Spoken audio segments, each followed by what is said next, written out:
Welcome, everybody, to another episode of the Dad at Arms channel, the Dad at Arms podcast. I'm your host, Dad at Arms. I also go by Colt. And with me today, we have a couple of really exciting guests. From Factory Entertainment, we have Barry Eldridge, and we have Jeremy Sniatecki. I already forgot it. Does that work? We have Jeremy. Jeremy's fine. Jeremy's fine. All right. How are you guys today? Wonderful. Great, thank you. Awesome. To begin, why don't we just go ahead and jump right in and let you guys kind of introduce yourselves and what Factory, tell us all what Factory Entertainment is and what you guys do.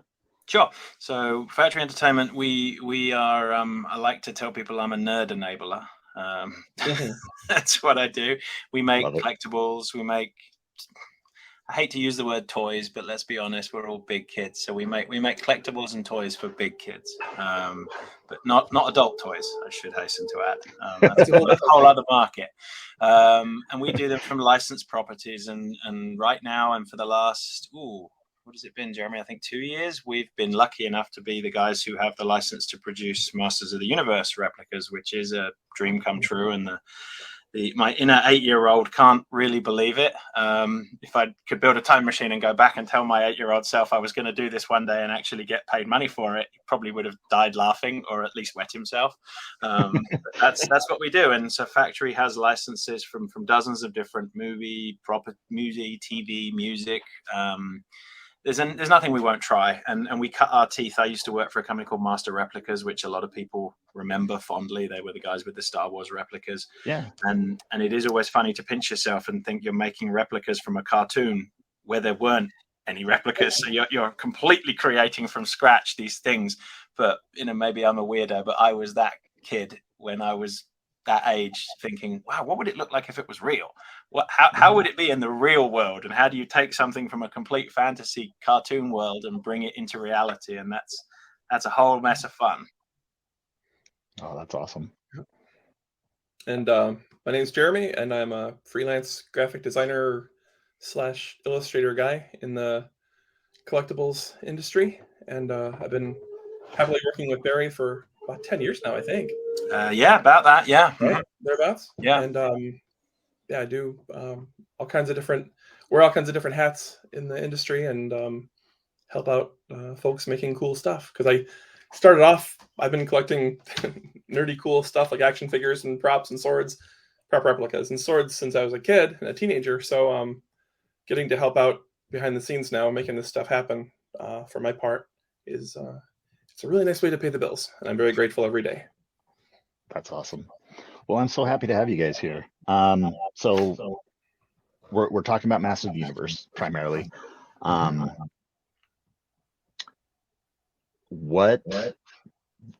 Before we jump into all of the prop replicas and stuff you guys do, what are your personal kind of histories with Masters of the Universe?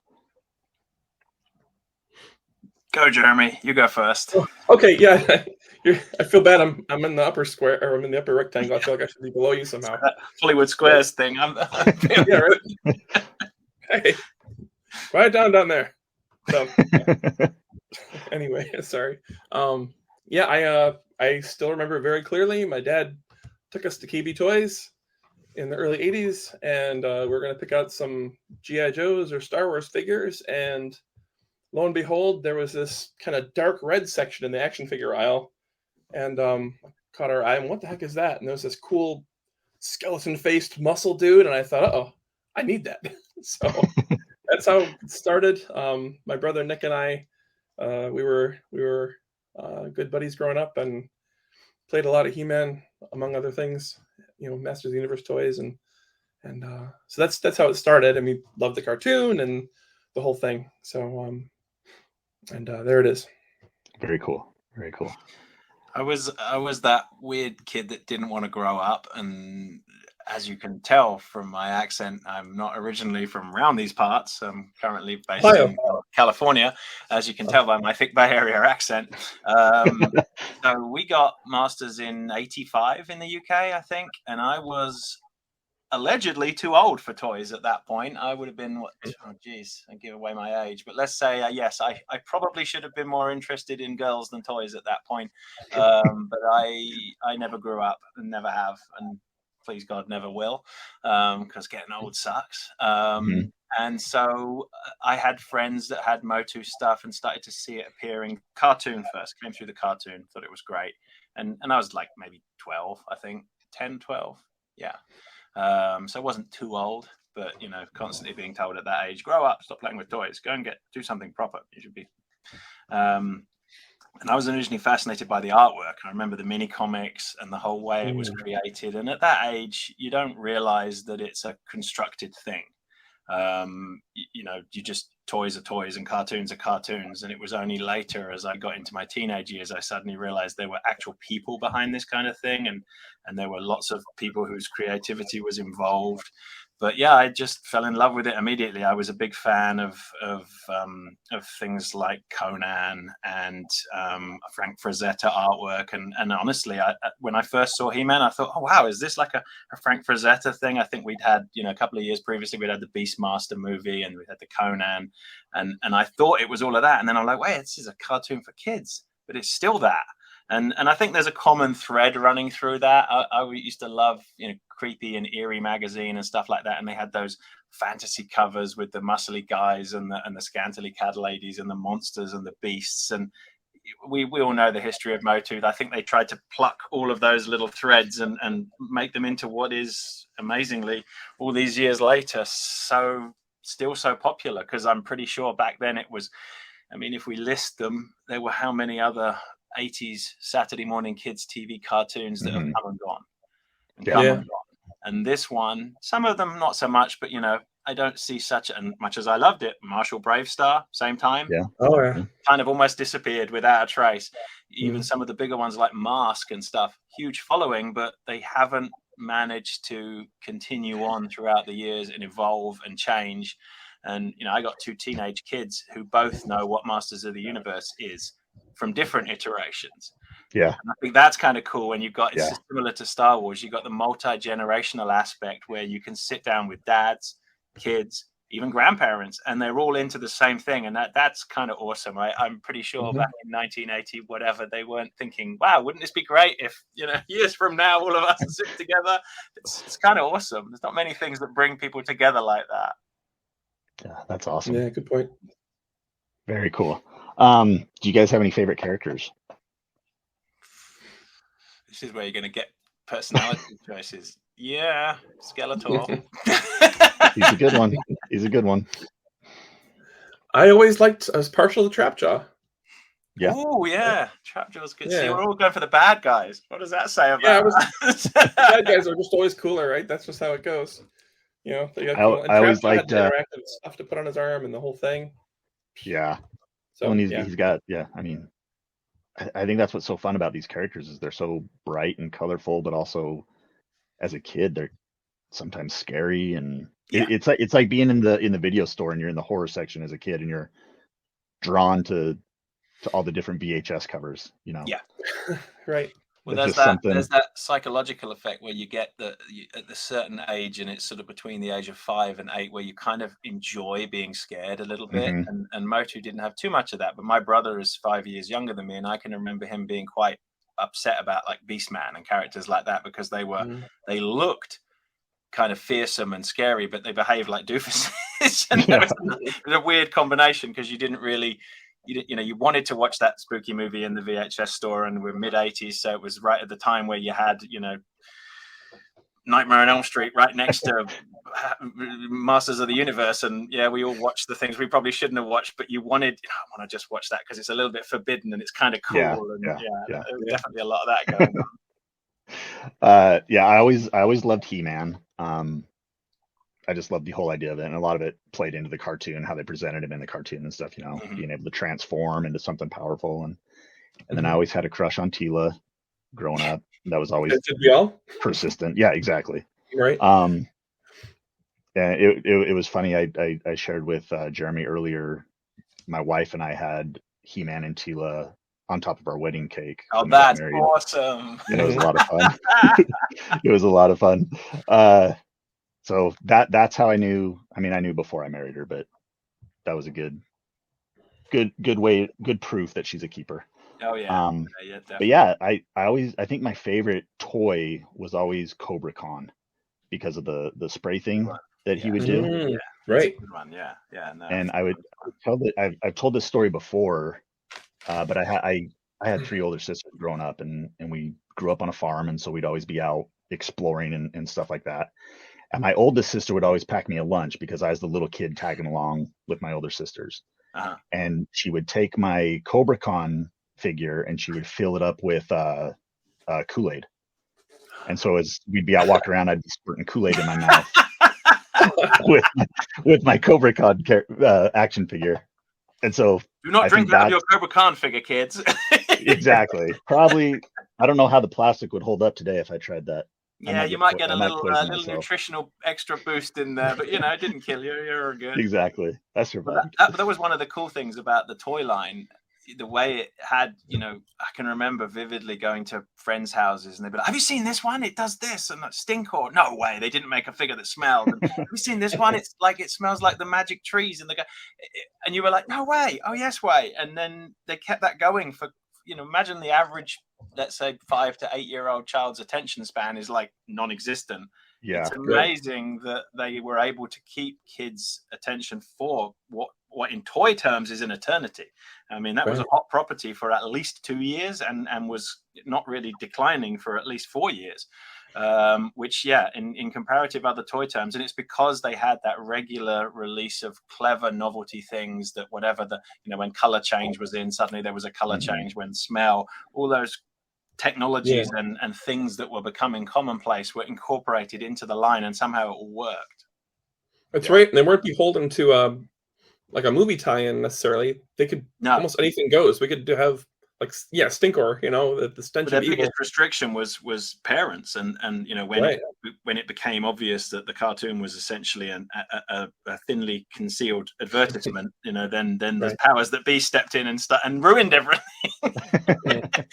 I don't think any of us have become commercially twisted by watching it. We, looking back, it's like, well, it seemed all kind of innocent fun, but I'm sure our parents' pocketbooks probably were screaming, going, "No, not another one, please." It even got to the point where you had things that, you had like Mosquito, where it had the blood pump.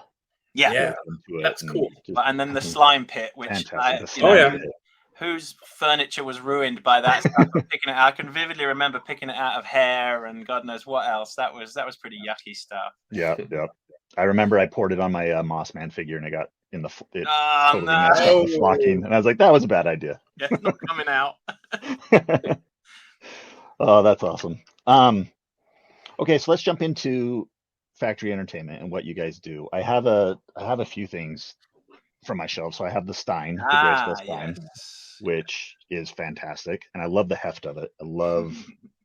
It just feels great. And then I have the tin, the lunchbox tin, from Revelation. Yeah, that glare's bad.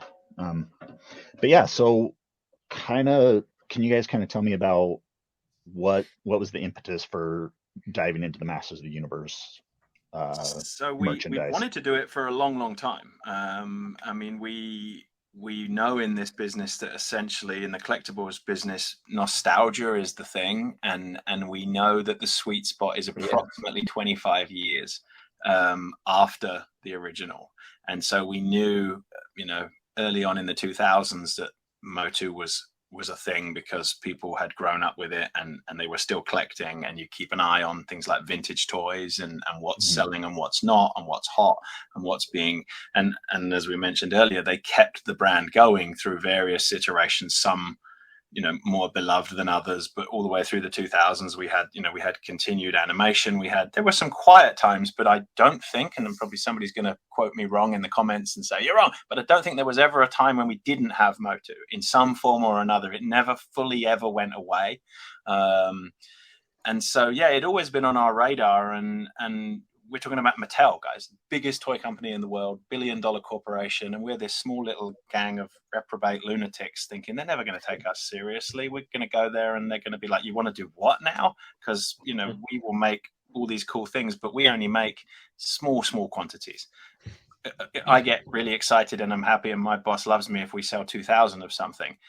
Mattel's numbers are many more zeros on the end of that. But weirdly, and the great news was they didn't treat us like that at all. They were like, yes, what do you want to show us? What, and they had a great department of people whose job was to try and to nurture creative ways of bringing new things into the license, like the Stein, because on paper, okay, we don't call it a beer Stein, but everybody knows what a Stein is.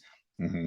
And we thought they were going to say to us, are you crazy? Like, this is, a children's brand. But no, they get it, because they were like, well, no kid is going to want that. And if they do, they're going to drink chocolate milk out of it. Yeah. They get it.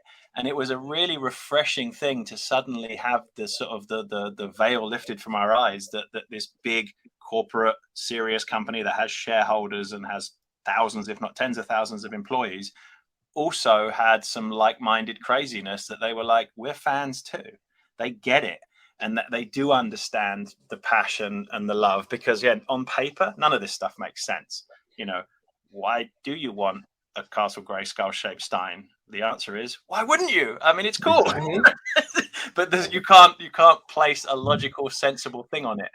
We joke and say that the magic factor to a collectible is A, the nostalgia, and B, the spousal approval / usefulness of you're not bringing that in my house, or okay, that'll sort of blend in and it's not too bad, because on the shelf it just looks like a cool thing, and if you don't know what it is, it's okay, but if you do know what it is, you're like, I get you. Yeah. And so we did a cookie jar the same way, because Castle Grayskull is just such an iconic looking thing. Yeah. Coming back to what we were saying earlier when we were kids, I can vividly remember sitting inside Castle Grayskull, which of course you couldn't because you weren't that big, but in your head you were, right? I felt like I was inside the thing, and you'd peer out through the gate, and somehow it grew, in my head I think it was like, and we probably all went and got, when our parents bought a new washing machine or something, and we went and got the cardboard and built ourselves a bigger Castle Grayskull. I know I did. Been there, done that. Or whenever it snowed, who tried to build a snow Castle Grayskull fort, right? I mean, the archway was hard, it was collapsed, but so that's what we did, and then we just took it and ran with it, and we were like, look, our bread and butter is prop replicas. Can we make replicas of something that didn't exist? Hypothetically speaking, when they were animating the show, they had reference drawings, and they would have used some, I'm going to call them accessories, accoutrements. I think most people know the story. When they were developing the line, they went and bought some figures from a different line and kind of manually dressed them up and turned them, because the visual impact of waving something at someone saying like this but different is so much better than, and back then, now we have amazing video capabilities and 3D modeling, and we can make all of this stuff happen. Back then they were using drafting paper and pencils and concept artists, hence Jeremy, the art was what sprung for itself. I remember years later reading oh God, what's the book? The art book. Pixel Dan's okay. book. Yeah. And you see those early concept drawings of some of the characters, and they're awesome. I mean, they really do look like something that Frank Frazetta would have drawn. Mm-hmm. So we went to them and said, can we make replicas from a cartoon? And this is our thinking about it. This is where we're going to go. And they were like, yeah, let's see how it goes. Let's run with it. And that's where we are today. We've done Power Sword, Skeletor Sword, Man-at-Arms Mace. We've done the Diamond Ray of Disappearance. I said Havoc Staff. I think that's it right now. We've got some new things planned. And we do want to try and continue on the line and do different things. Most of those are all in a state of development that I can't really talk about, because I'll get sent to the dungeons of Grayskull. But we can give you a little preview. One of them is a more female centric item. Sword, so we have to have She-Ra's sword to go with it. Yeah. So again, that is awesome. Full stainless steel, full cast. This is actually heavier than the Power Sword, which is it? I don't know how, but it's because of the volume of these parts. They're significantly thicker. You can see they're solid, and they just add so much more material. So it's about 0.5 pound heavier than the Power Sword. That is awesome. Which is also heavy. And those have been remarkably well received. They're not cheap because they are handmade. They're made by blacksmiths. The guys are hammering this stuff on anvils and pouring hot metal, and the techniques they're using are the same as would have been used hundreds of years ago. They're not sold as weapons. They're deliberately meant for display, but they are made the way that real weapons are made. Okay. So I notice in a lot of I have a few, swords hanging on my walls, and a lot of times they're cheap. They're in the way they're made. If you were to strike it against something, it would probably easily shatter.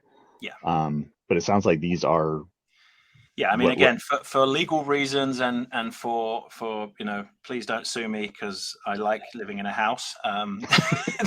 They are not to be used to hit anything. But we approach everything we make here as, I would really love this. I hope there's other like-minded lunatics out there like me.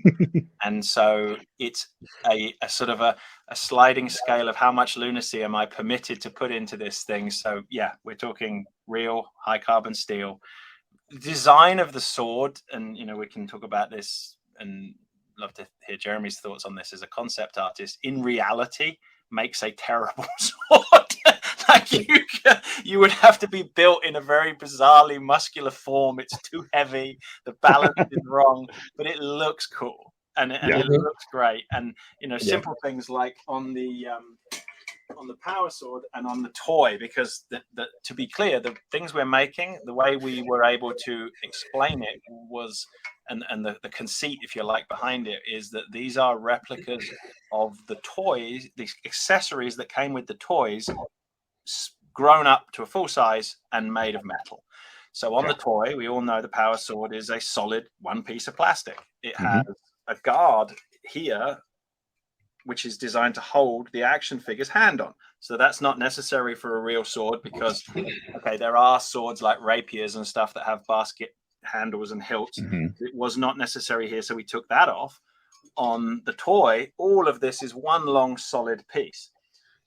Typically, a way a sword is made, the blade is forged, i.e. it's created from a piece of metal and typically runs through the handle, which is what these replicas do. There's a tang running through here, and then it's fixed at the end with the pommel.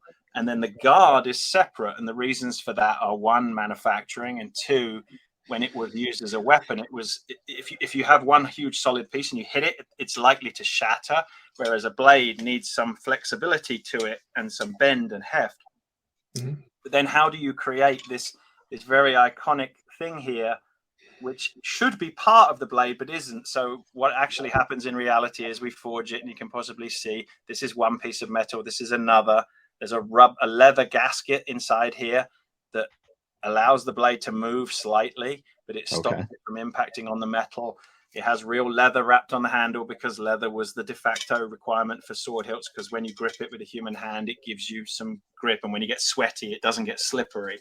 The toy looked like one solid piece. If it was a metal handle, the first time you flung it, it would fly out of your hand because you got nothing to grip. So you have to sit there and you have to create and invent these things. And I do genuinely pinch myself when I realize I'm the guy that gets to create these things, because I don't have any special powers. I'm not like imbued with, I wish, powers of Grayskull, but I get to choose how do we bring this into reality. And so one of the things we sat down early on to do was, Jeremy and I both have a love of the mini comics, and we were trying to create them in such a way that they would feel like they had a similar background and a similar oeuvre to that. The packaging design is inspired by that, the COA booklets that come with it. And we put a lot of effort, and I'm not, see, I'm not prepared. I didn't have one to hand.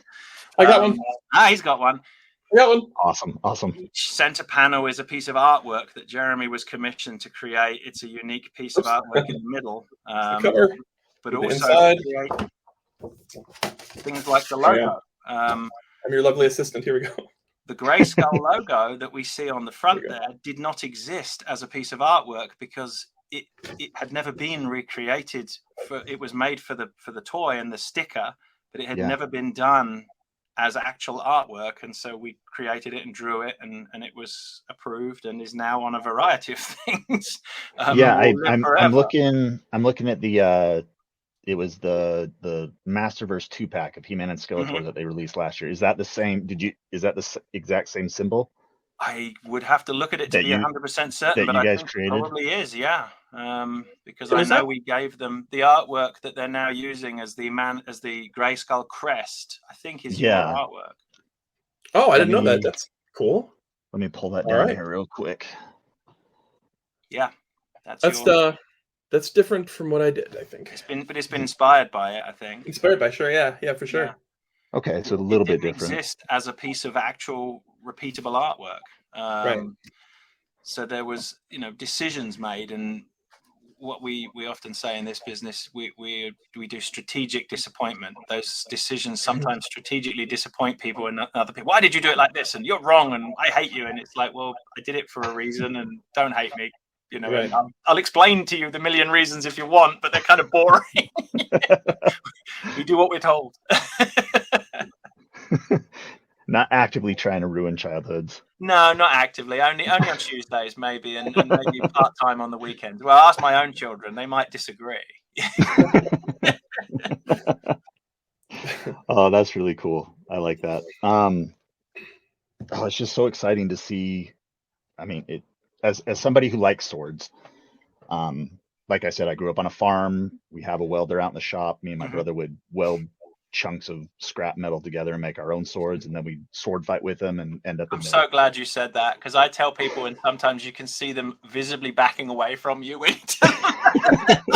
What kind of weird ass childhood did you have? I'm definitely one of those weirdos, so this I think it's healthy. It's healthy. It allows you soon learn, once you wallop your hand a few times, that I'm not going to do that again. Yep. Teachable moment, isn't that what they call that? After a few visits to the emergency clinic for stitches, you learn. You learn what not to play with. Yeah. It's good. It's good.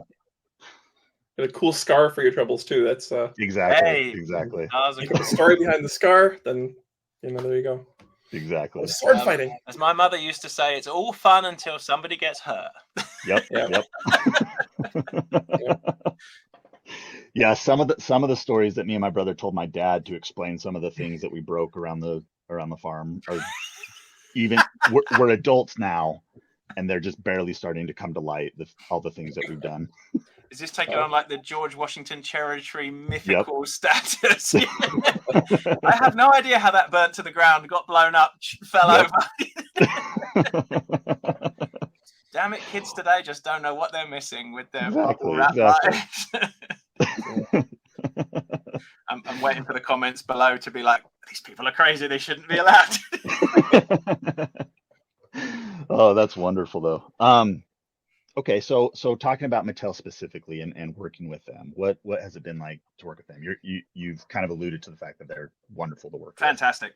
Really, I have zero complaints.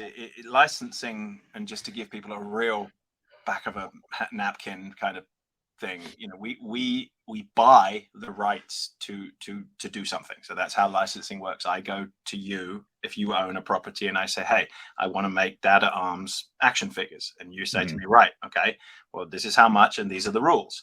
And the rules are typically ingrained in a thing called a style guide, which can be sometimes a wonderful resource of wonderful, huge amounts of imagery and graphics, and sometimes is a logo and 3 words of text. And you're told, get on with it. You have to kind of stumble around in the dark. And there are all sorts of things in between. So you pay for those rights, but those rights, when you sign that contract, you agree to a certain number of stipulations, like it must do this, it can't do that, you can't do this, you can't defame that, etc., etc. And every step of the way is then subject to approval. So typically what you do is you come up with a concept, you submit that for approval, they approve the concept, then you might work on a prototype, then that's submitted. And these things can be weeks, months and months apart. And every step of the process, it's like an iterative process. You do not pass go, do not collect $200 until you've moved to the next step of the process. Then you have to include all the things like the packaging and the collateral and the legal warnings and the blah, blah, blah, and the instructions and the do not do this and do not do that. And so everything is slowly approved. And what this means is you can often have what's called rounds of changes. So I'll commission Jeremy to draw me a picture of X, and he will draw me a picture of X. We'll have some discussions. I will submit a picture of X, and the comments will come back. We like X, but we would prefer if it was a Y. Or we like X, but you've done a green X. Let's make it a yellow X and maybe add this and that. Or sometimes, and which is brilliant, they go, perfect, you nailed it. No changes. Move on. And then you move to the next step. And we like that one, don't we, Jeremy? We like the last one. That's the best one.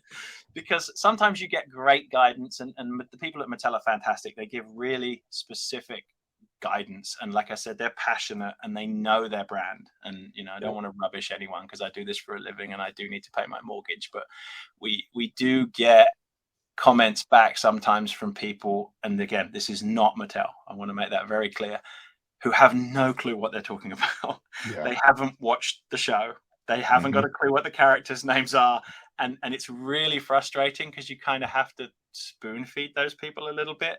And that's fine. Mattel, totally different. They know who they are, how tall they are, what their inside leg measurement is. Every question, no matter how weird and boy, I'm trying to think of some, but we had some real doozy questions, didn't we, Jeremy? And every single one of them, they had an answer for like pretty quickly. So it was really pleasant to have that, because there's nothing worse than doing a great piece of art or a great concept and submitting it, and the response is, well, we like it, but can you make it better? And then you're like, define better. And they go, well, we don't really know.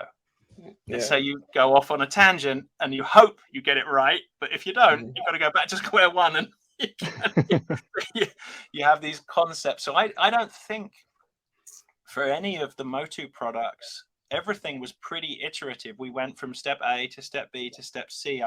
There were very few, if any, items that we had to do a complete 180 on. There was nothing that was, met with horror where they said, oh no, you can't do that. That's a terrible idea. It was, this, but better, or tweak this, or change that, or hey, you've done this, but how about, wouldn't this be better here? And then sometimes stuff comes on the packaging art that we did for these. Jeremy had this great idea to create little, what do we call them? Insignia? No, not insignias. You had a great word for them. Just a character emblem. Medallion.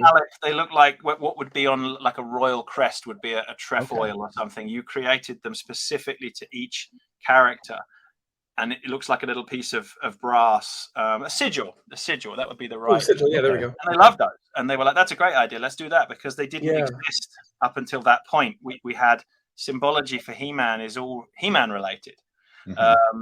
This is an interesting one. The shields that all the prop replicas come on are all designed like He-Man's shield.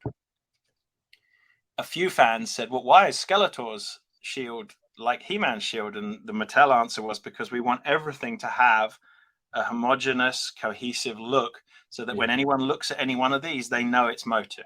Yeah. The object itself is the thing that tells you who it's keyed to. And at first, I was kind of against that. I was like, no, I'd prefer to have them all. But now I look at them on a wall as a collection, and I'm like, wow, they know their stuff. There's a reason why they're the biggest toy company in the world.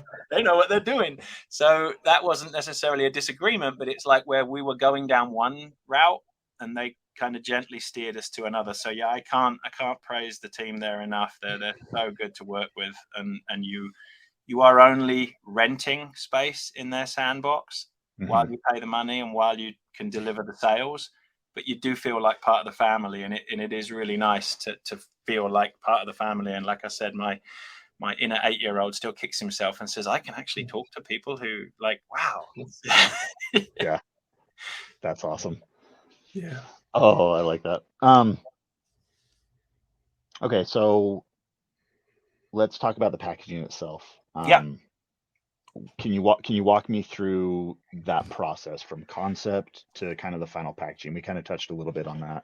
This one, I mean, I'm going to kind of cede the floor to Jeremy because I talk too much, but this was all him. I have to say, and I am very aware that my job is I have a great job and I'm really lucky, but I also have learned over the years to know when to shut up and listen to people.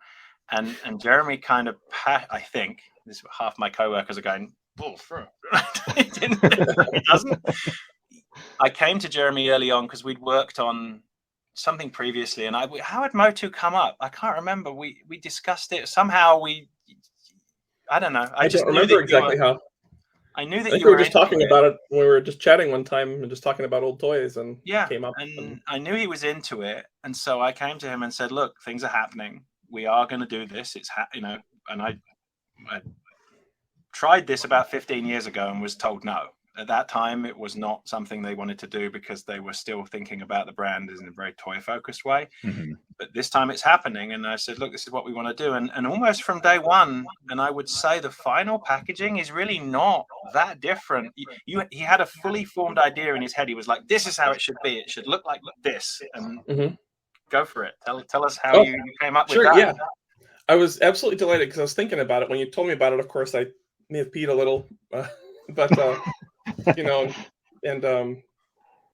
I just thought, okay, if these are going to be like you reached into the cartoon or or into that world, at least with the toys, if you reached in and pulled out the real things magically, it's going to be metal. It's going to look real and it's going to feel real. Let's make the packaging feel like a crate you found in the basement of Castle Grayskull. Let's make it look like an artifact, because this, like the Man-at-Arms mace, right? It's an artifact from that world. The packaging should also feel like an artifact, like you're opening up a crate you found in Eternia. Mm-hmm. Oh, it's Man-at-Arms mace, or oh, holy crap, it's Skeletor's sword. I'm a firm believer in packaging being part of the experience. And in this case, I just thought something in universe would be perfect. And as soon as I got back to Barry, I said, we got to do something like in universe. He was on the same page, and what a joy, because it turned out so cool. And there was no branding, really. That's one of the things that a lot of licensors, that would be in this terminology, Mattel, they want branding. They want everything heavily branded with branding for reasons. But they were really good at allowing us to have subtle branding here that at first glance, as Jeremy said, if you look at the packaging, it could be, and obviously it's packaging, it's a cardboard box, but we made it to try and look like a crate made of stone and wood and rock, so that it has that intrinsic reality, which is hilarious. We're discussing reality of a cartoon, but right. Cartoons are better than the real world, so why not the real world stuff? Why not? Yeah. And it was great that they were along for the ride with that. And I can remember that very early concept Jeremy did, and we touched on this earlier, the visual. He whipped up a concept. He didn't whip it up. It spent many hours on it. But to me, it appeared like it had just come fully formed into the world. And I was like, yep, like that. Perfect. And it was great to share it with them. And immediately they said, yeah, we love that. That's good. Yeah. We were in a weird place. We talked about earlier style guides, and normally they have packaging. Well, they have a whole set of rules and regulations for toy packaging. Mm-hmm. They immediately were on the same page as us. This should not look like toy packaging because it in no way needs to be mistaken for a toy. And it would be weird and confusing if it was. So it was great to kind of, blaze that path, as it were, to do our own thing. And I've seen other licensees who do similar collectibles, and they've all been allowed to do. And the great thing is they all look slightly different. They've all been allowed to go off down these little tangents, and they've all collectively, when you look at it, you immediately know it's Motu, but they're all different artistically. And that's it's a really clever thing for a licensor like Mattel to do, to have the foresight, because they could just take the easy way and say, no, it must be like this and everyone must be the same. And you see it with other licenses where all the packaging is across the board the same. And it's okay, but it gets real boring real quick. It's more exciting to fans, right? Yeah.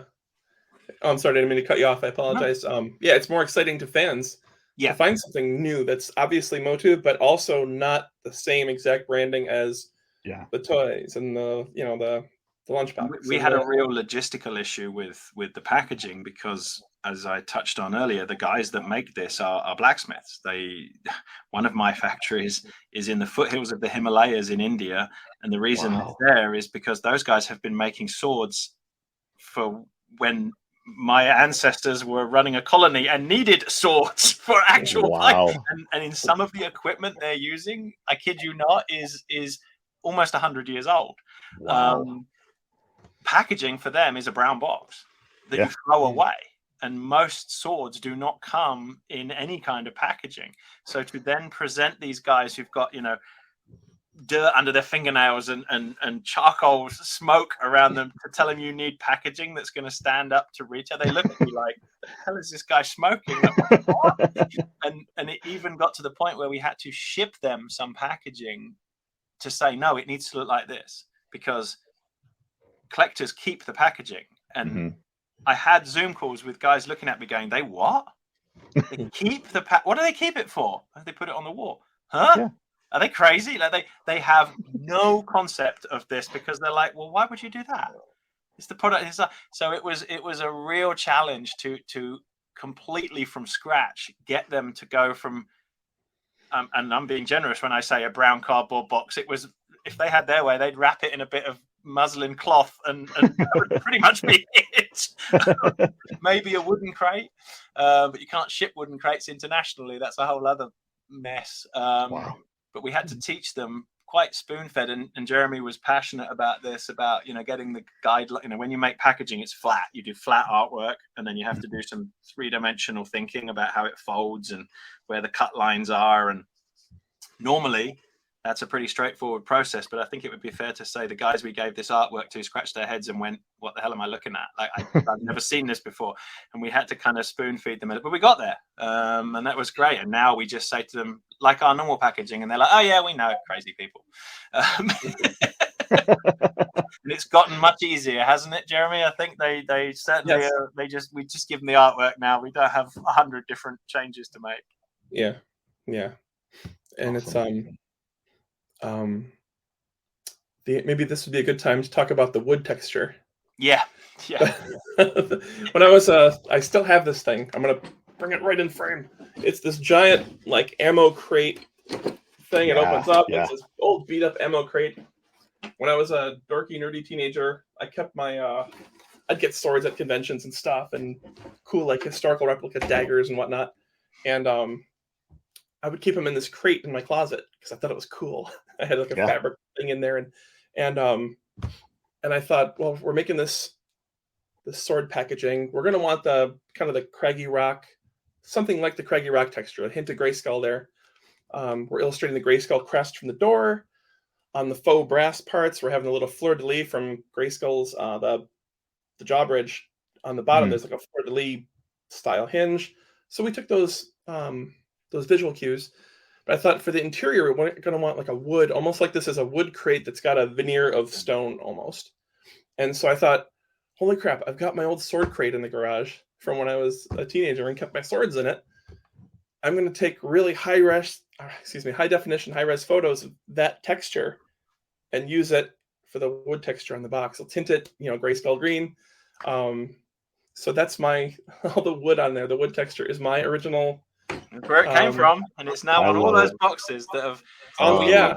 For about 5 seconds, we did experiment with the potential of actually shipping these in wooden crates, but because we ship them all over the world and we have shipped these to all sorts of places, the rules boring, get in the way and make it really difficult. So cardboard, unfortunately, because it would have been so much cooler in a wooden crate, but there's so many different rules and requirements. It's impossible to come up with a crate that meets them all. So this was the second best thing, but it is kind of cool that old Foot Locker crate thing it lives on. It lives on.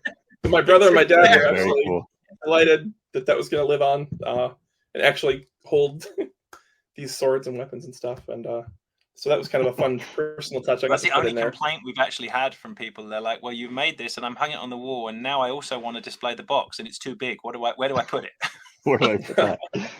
That's a happy problem. Oh, very happy problem. That is cool. A good problem. Yeah, happy problem.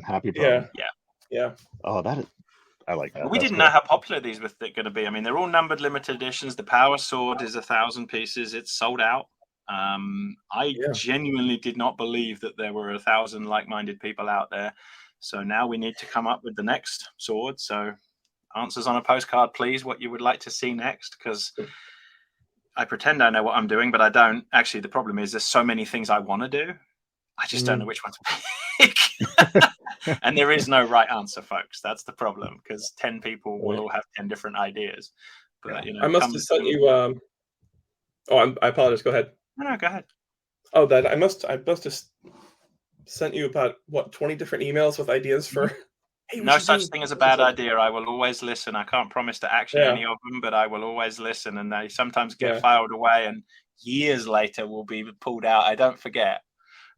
Seriously, we're a small company. There's 2 people here that do this. I do all the swords, and my colleague Tom does all the ceramics. And so, email us, contact us if anyone's got any ideas. Again, can't promise to immediately listen, but we will listen. And we will take your opinions on board, because we're just fans too. We're nothing special. That's awesome. Yeah. Very cool. With the art design with the COAs, can you tell me a little bit more about that? Yes, you showed them off a little bit. Let's talk more in depth about that. I'd be so happy to. It's in the same vein of thought as in universe, and we had originally talked about, hey, what if we had like a little, almost like a Da Vinci sketchbook page, but featuring the particular replica, and then like a sketch of the character using it somehow, almost like it was there tucked away in the crate in the basement of Castle Grayskull, right? So that was kind of the idea. And then that evolved into, hey, we're going to make it part of the COA booklet. And the booklet also tells a bit about how it was made, how the actual replica was made. And it was a smart move. And the beauty of it is that it's 9x12, which is like a common, easy to buy off the shelf frame size. So you can fold these parts back, stick this in a frame, put it on the wall. Beautiful. And there it is. And the boy, I'm not doing so good lining this up. I apologize. The artwork itself, we figured a lot of this writing was taken from the mini comics. Okay. The guy was what was his name? Alfredo Alcala. He drew he drew a lot of the mini comics early on, and I love his style. It's so funky and cool. And so there's a lot of influence from his art. There's like a Da Vinci-esque feeling where it's kind of sketchy and brown lines colored in. But I also mixed in the toys and the cartoon. I kind of put it all in the hopper, and that's what came out. And but I think it turned out nice, and it's a little extra cool thing for fans to put on the wall or just enjoy.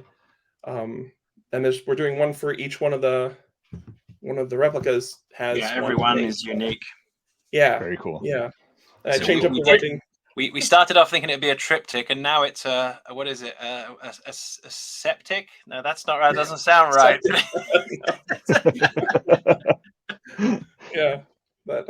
But yeah, and I love doing them. It was just a fun.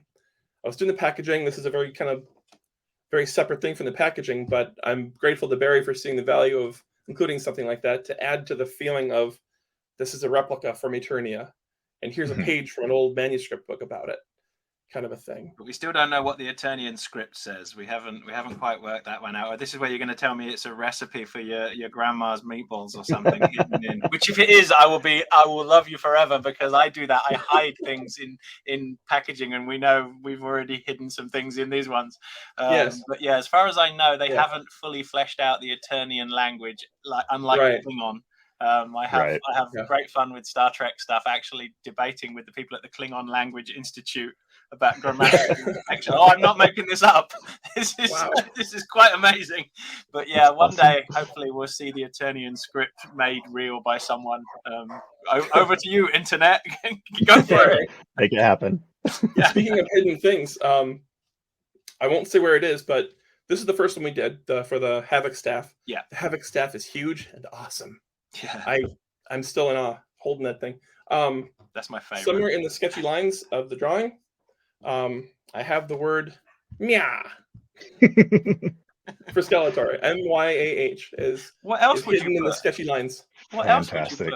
Skeletor's misguided. People get the wrong end of the stick with Skeletor. I think he gets a bad rap. Yeah. So there it is. So if anybody has the Havoc staff, get out your magnifying glass and find the sketchy lines that say "mya."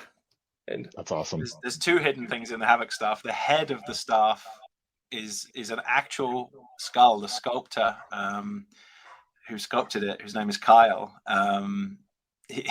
it's great. The people you meet in this business, he's like, oh, I can go find a skull, because he lives in a part of the US where there's various, and he goes, yeah, I'll go get one.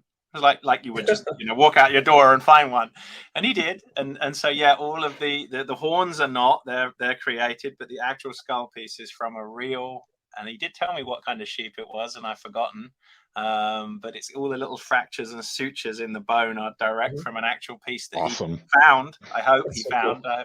I don't like to think no animal was killed to make it. I think he just happened to have it lying around. Here's another example of how our values line up. I live on this farm. I run this farm that's been in the family for a few generations now. Hanging above our tack shop where we keep all our saddles and stuff for the horses is a ram skull that hangs above the doorway with the curled back horns. And every time I look at it, the idea pops in my head. It's like, I need to make a Havoc staff for myself. I think we might be able to help attach it to a staff.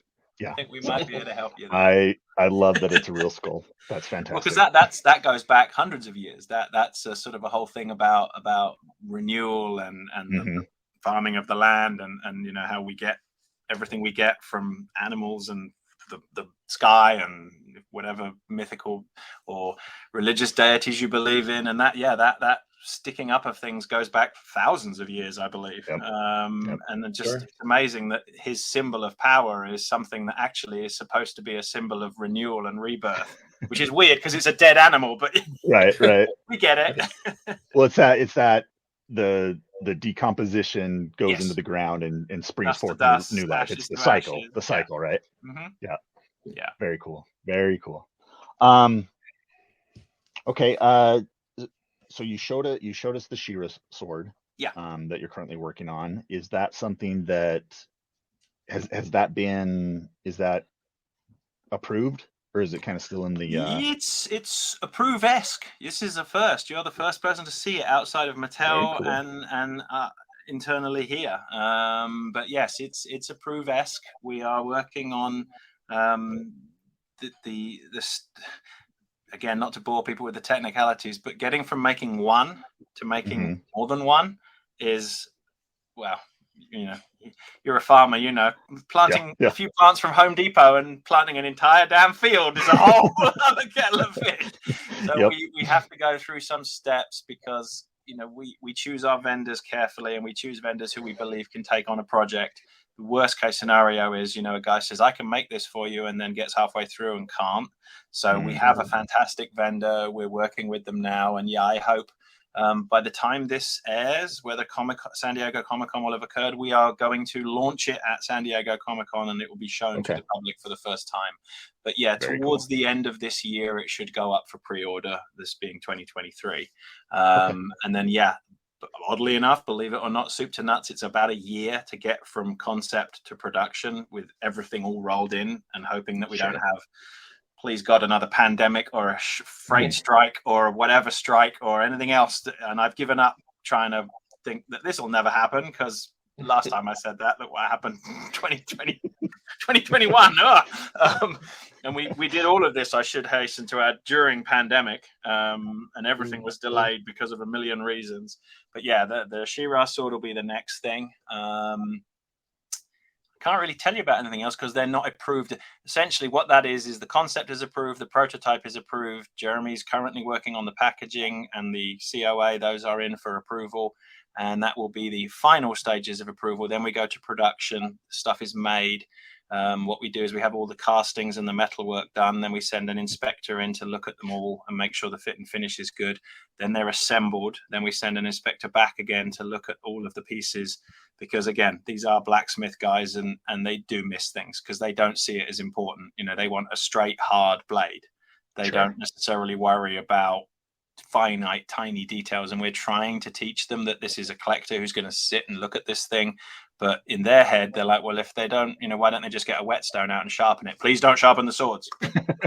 Again, the lawyers will be screaming at me, but that's what they think in their head. That's what their typical customer would do. So they don't understand when we say things like, but there's this microscopic little dirt mark here. And they're like, but the rest of the sword is great. It's like, nope, it's not good enough. It fails. They melt it down and make lots of curses about me, and then make it again. And they do it again and again and again. And then only when and I would imagine, again, this is hypothetical, but I'm thinking She-Ra will probably be a 500-piece edition size. Only when all 500 swords have passed approval and are inspected and QC'd and packaged do they ship. Okay. And then getting stuff on a ship currently, pending any kind of problems, is about a 3-month experience to get it here to the west coast of America and then shipped out. So yeah, it'll be end of this year, beginning of next before people see that. Okay. And you said this will be revealed at Comic-Con. San Diego Comic-Con in our booth. Yeah, we'll have it on display. We can't let anybody touch it because it's a sword, but it'll be in the cabinet behind glass, and we can wipe up the drool marks. And I'm really fascinated. We went to PowerCon 2 years ago, and I and this is going to sound awful, but I'd always considered She-Ra to be a little bit of a poor relation. And certainly as a 12-year-old boy, I was like, I'm not into She-Ra. No, I'm not into She-Ra. I'm definitely not into She-Ra while watching it. It was amazing to see the love for She-Ra. And I was like, wow, this is not what I expected. I kind of expected it to be maybe a thing. Oh, no, people were super passionate about it. And it was great because it wasn't just, it was everybody. It was like guys with neck tats and girls and kids. And I was like, this is awesome because she's got just as cool a sword, if not better, because the stone in the middle is really cool. Great. And it does more things. It's not. It does more things. It's not considered in any way inferior. And I was like, you know what? That is great. That's progress in the world. That, back in the 80s, I think she was a little bit kind of considered second tier, and now she's not. And so I got faith in humanity restored there, that we've managed to grow beyond that. Oh, that's great. Let's see.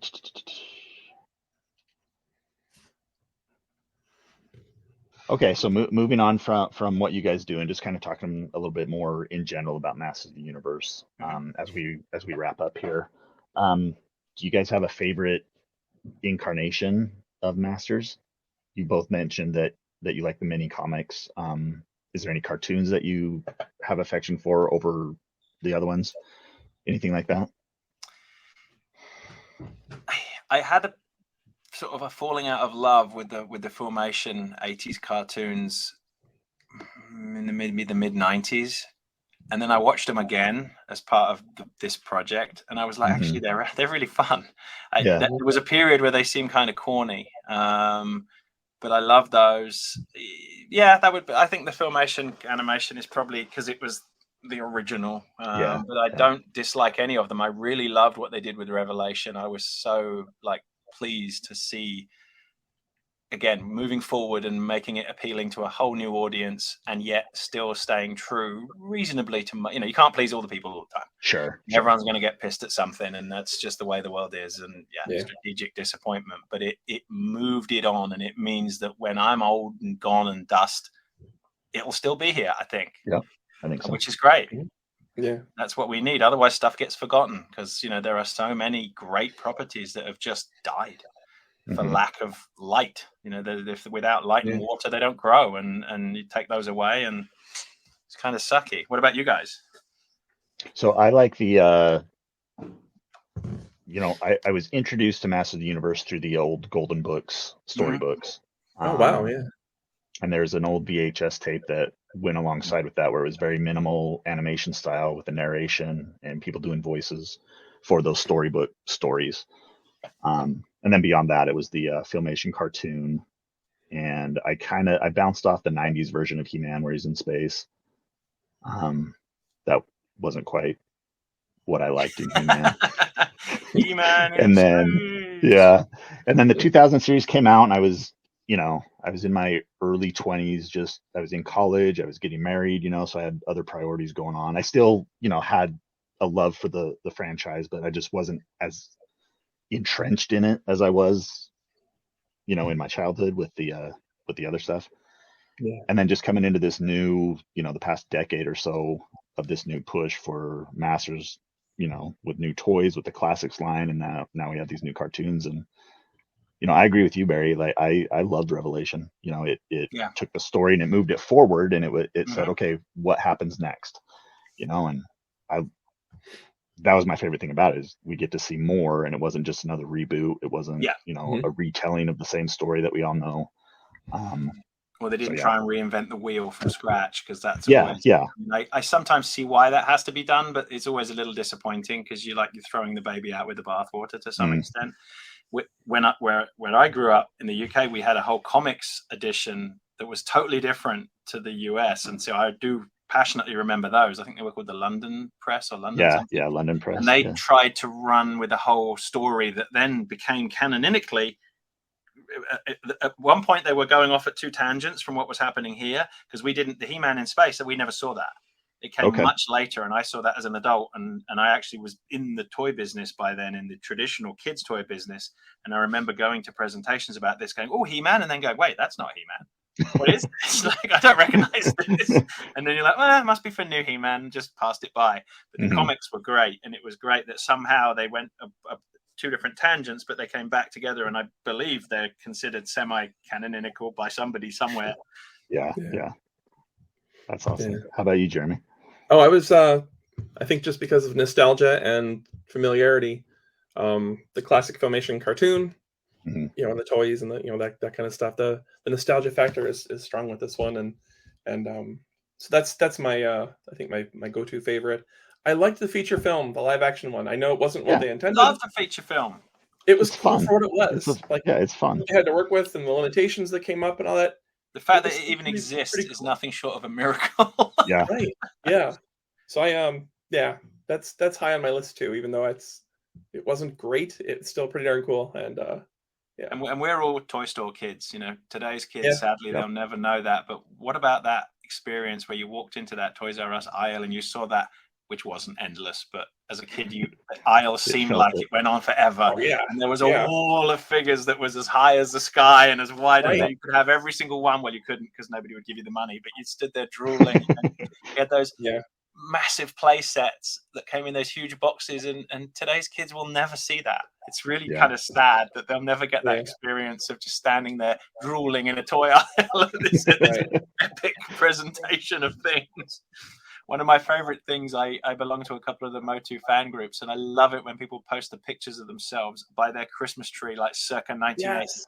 Yeah. And you're like, you lucky bastard. Like, you've got like a grey skull and a how did you get all that stuff? Did your parents rob a bank? I love those. We were just a middle-class family, nothing fancy, but I'll always be grateful to my dad for, he always made time and found the money to take us to this toy store like at least once a week and pick something out. And occasionally we'd, my brother got Castle Grayskull when the tax returns came in. And so I want to give a shout out to my dad for encouraging us to play. And hey, Jeremy's dad. Yes, that's right. Richard Sniatecki is, I have him to thank for my love of toys and miniatures and models, and all that stuff made me better at drawing. Awesome. All those posing and balancing them. You learn how a human body balances. I really, thanks to Star Wars toys and He-Man toys and G.I. Joes and playing with my brother Nick, it made me above and beyond better at the job I do today. Playing with all that stuff and creating blanket forts with my dad and creating scenes with my brother and the whole thing. So that's a big part of why I do what I do for a living today. So awesome. Thank you for affording me the chance to thank my dad and my brother. Absolutely. Bloody brilliant. And my mom, obviously. My mom too. I should leave her. She tolerated all of it, so she gets the most. She tolerated us, and she was in with that. But my mother always encouraged my art stuff and made sure we had enough cool action figures and that kind of stuff. So awesome. It's a big part of my career and everything now. So those memories are what we hold on to, and it's why we have affection for these things in the first place, because the memories we created with them. Yeah. I remember, we didn't have a lot of money growing up. And so we were never able to, my parents were never able to get us like the big play sets and stuff like that. But I distinctly remember one Christmas morning waking up and my dad had built us a castle out of wood. And my mom had made cloth banners for it and painted the details in it and everything. And it was Eternia. They had made an Eternian castle.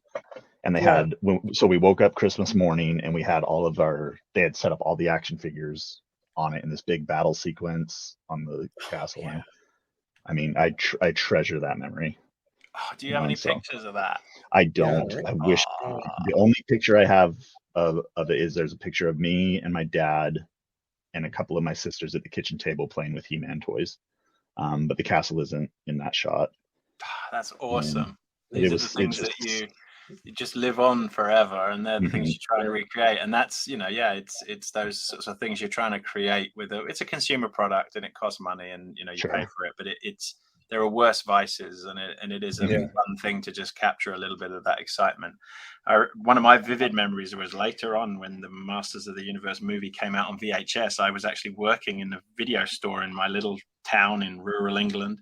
And I remember when that came out, and that was a whole thing. And it was just so bizarre to see, because it was the first kind of kids property movie that I remember being a big budget, because we look at it today and we think of it as a joke, but when you actually look at it, it was a big name. Dolph Lundgren was, a big movie star. It was a big budget movie, and there hadn't really been much else like that other than, say, the Batman movies and things, which were they weren't really kid properties as such. I think this was the first toy movie that came out. And I remember when we got the posters and we had those puffy video cassette boxes with the slightly spongy. Why were they in spongy? But I've never understood that. What was the purpose of that? And we put them on the shelf, and it was like, I'm sorry, you're going to have to wait, because we had like 2 copies, because, you didn't have like a million copies that Blockbuster had later on. And it was like all the local kids would be like, can you get me the, wink, wink, can you get me Masters of the Universe? I'll see what I can do. Come back and rent it out. And then they would bring it back and just pass it to me, and they were like, yeah, it wasn't great. I was like, oh come on, live a little. Yeah, exactly. Oh, that's wonderful. I remember seeing that movie in theaters, and I remember being young enough to where it scared me. I remember being scared of Karg and of Beastman specifically. Yeah, Beastman right, terrifying. Well, Frank Langella, my God, I mean, he did embody Skeletor, and I know he wanted to do much more with it, but wow, he was pretty awesomely scary, but also Shakespearean, I'd say. He's gravitas. Yeah, they all do. I mean, again, I fond memories of it. I see it as a tangential thing that's just different. Sure. It wouldn't follow the cartoons, but honestly, if they made a movie of the cartoons, it would have sucked it would have been awful. Oh yeah. Especially in the mid 80s. Can you imagine? It would have been absolutely diabolical. The Super Mario Brothers movie with Bob Hoskins, Exhibit A, is what happens when you try and make a cartoon. Well, and how long did it take us to get an actually good Mario movie? I mean, just this year. Fingers crossed, we'll get a Motu movie soonish. It's not looking like it's going to be anytime soon, but it's still in development hell. But with all the strikes and various things that are going on, it's going to be delayed again. It's not on the lineup for certainly 2024, but it is there, and Netflix do have, they want to do it because they've seen that Revelation's been popular, and it opens up a whole new audience. While we're on this topic of memories, Jeremy, you shared a story with me about your brother in relation to these swords. Yes. I sent you the picture earlier. Yeah, do you mind sharing that again? Because I think that's not fantastic. At all. Happy to. When Barry first mentioned this project a few years ago, one of the first things I thought was, okay, Nick had He-Man, I had Skeletor. When the swords go together and the whole thing. So I was always Skeletor and the bad guys, and he was He-Man and the good guys. So I thought, wouldn't it just be awesome all these years later, now that we're grown up and have kids of our own, wouldn't it be awesome once the He-Man and Skeletor real swords are made to save them, to arrange for both of them, and then have my brother visit from out of town and open up the swords together, and then he'd hold up the power sword, I'd hold up the Skeletor sword, and we'd do a cool pose just in honor of all the playing we did back back in the 80s as kids. And so I sent you the photo. Feel free to pop it on here if you want. That was it was a we're a little rough shape. It was a Sunday morning. He surprised us. Came from out of town, but it was awesome. So we opened the swords and did the pose, and I think my wife or my son, one son, took the photo of us, and so we had the power. Achievement unlocked. All those years later. Yep. So that was really cool. Yeah, and I've been waiting since this project started. I've been waiting to do that with Nick. So hold the swords up together. Very cool. Very cool. So, Yeah, I'll share there that. it is. I think that's a great story. But that brings up another question. When you were making these replicas, did you ever have the thought to try and make them so they actually would fit together like the old toys? Yeah, we did. We did actually. That was one of the concepts. It didn't get rejected, but it's canonically a little weird because I'll explain not the excuse, but so the replicas at the moment currently replicate the accessories that come with the toys. The original intent was for the two swords to do that, and they were not able to do that due to manufacturing restrictions at the time, and it was considered a failure. So it was thought to be a little weird to celebrate failure to some extent. So it's a down the line item. There are other ones we need to do first before we do that one, if we ever get to it. But technically and engineering wise, it's perfect. It's actually way easier to do it in metal. Okay. Trying to get two pieces of plastic to line up back in the day was now it's easy. You can do it, and it's injection molded plastic. But the way it was done back then, I've seen some of the prototype pictures, and they were either bent or they didn't quite work together. And you know, even the accessories, I can remember getting a few He-Man figures with wonky accessories. Put them in boiling water and straighten them up, and you know that it's just because they made millions of them. Yeah, I still have. There we go. Yeah, that warp to it. Yeah. That'll be the phthalate in the plastic, the softeners in the plastic. But so that was we were told maybe just park that idea for the future. So it's still there. It's mulling around in the thing. Very cool. If that's what people want to see, hey, let me know, because if I get 100 people all saying I absolutely must have to have this, then maybe I've got a stronger argument to say, hey, you know what? Actually, sometimes we should celebrate failure. Well, if you have a list where you're keeping track, you can add my name to that list. That's Done. You're on the suggestion. list. You're on the list. That's awesome. Well, I don't think I have any more questions for you guys. Thank you so much for joining me. I've really enjoyed this conversation. Thank you for having us. It's an absolute honor. Yeah, an honor and a pleasure, sir. Yeah. Before we end the recording, do you guys want to share where people can find you with like social media and all that stuff? If you want to be found, obviously. By the witness protection program? No. Go for it, Jeremy. Oh, I go by my name's Jeremy Sniatecki, which, as we established, is impronounceable. But so I just go by Jeremy S Creative, and on Facebook and on Instagram, and jeremyscreative.com is my website. And drop a line and say howdy. You'll find us on various places. It's Factory ENT,